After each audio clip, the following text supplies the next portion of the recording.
Bonjour. Aujourd'hui, je te parle d'une partie de mon histoire et j'essaie de retranscrire au coach que j'accompagne.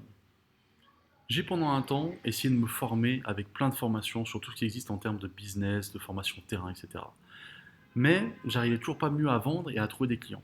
Et en fait, le jour où j'ai compris que le problématique c'était moi et non pas les formations que je faisais, que j'étais pas aligné avec moi-même, que j'étais pas apte finalement à mettre en place certaines choses et à m'approprier tout ce que j'avais vu en formation, et ben le jour où j'ai compris ça, j'ai assumé qui j'étais et tout a changé pour moi. C'est ce que je t'explique dans cette vidéo. On parle souvent d'éléments différenciants, on parle souvent de différenciation, de ne pas faire pareil que les autres. Et en fait, l'élément différenciant principal, c'est toi. Et quand tu es capable de savoir un peu plus finalement qui tu es, quels sont tes points forts, quel est ton discours, qu'est-ce que tu veux vraiment expliquer aux gens que tu vas accompagner, bah, tout se transforme.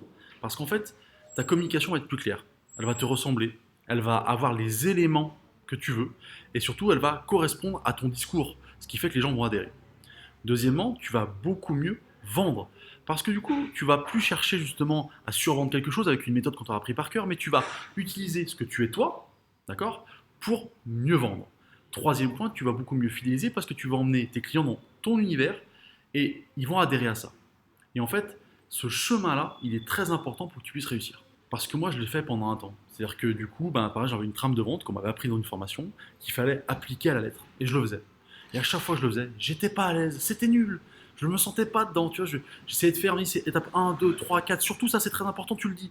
Je le disais, mais sans aucune saveur. Ça n'a jamais fonctionné. Jusqu'au jour où je me suis réveillé quelque part en me disant, attends, mais ça correspond pas du tout à ce que j'ai envie de dire. Ça ne va pas du tout. C'est pas possible, j'arriverai jamais à vendre comme ça. Et du coup, à partir de ce moment-là, j'ai compris qu'il fallait bosser sur moi et que j'avais les éléments manquants, non pas pour tout jeter à la poubelle, mais pour rajouter de ma personnalité dans tous les éléments que j'avais appris tout au long du process de communication et de vente. Cet exemple-là, je pourrais te le faire sur tous les pans. Sur la communication, au début, on m'a dit, il faut absolument que tu sois capable d'appuyer sur la douleur de tes clients pour vendre. Putain, bah non, en fait, il faut déjà être sincère, il faut déjà être capable d'être bienveillant. Et déjà, tu vendras beaucoup plus que si tu essayes de faire quelque chose qui ne te ressemble pas. Si le discours que tu as entendu aujourd'hui dans cette vidéo te parle, te plaît, si tu dis oui, c'est ce qui me manque maintenant pour réussir, ou si tu es simplement curieux de ce que ça peut donner, finalement, de t'approprier toutes les méthodes qu'on t'a déjà apprises, je t'invite à cliquer sur l'écran en dessous. L'accompagnement individualisé que je te propose va te permettre justement de savoir qui tu es, parce qu'on bosse là-dessus en priorité, et derrière, comment l'appliquer à tous les process que tu as déjà appris ou que tu verras avec moi. Moi, je te souhaite une bonne journée, je te dis à bientôt.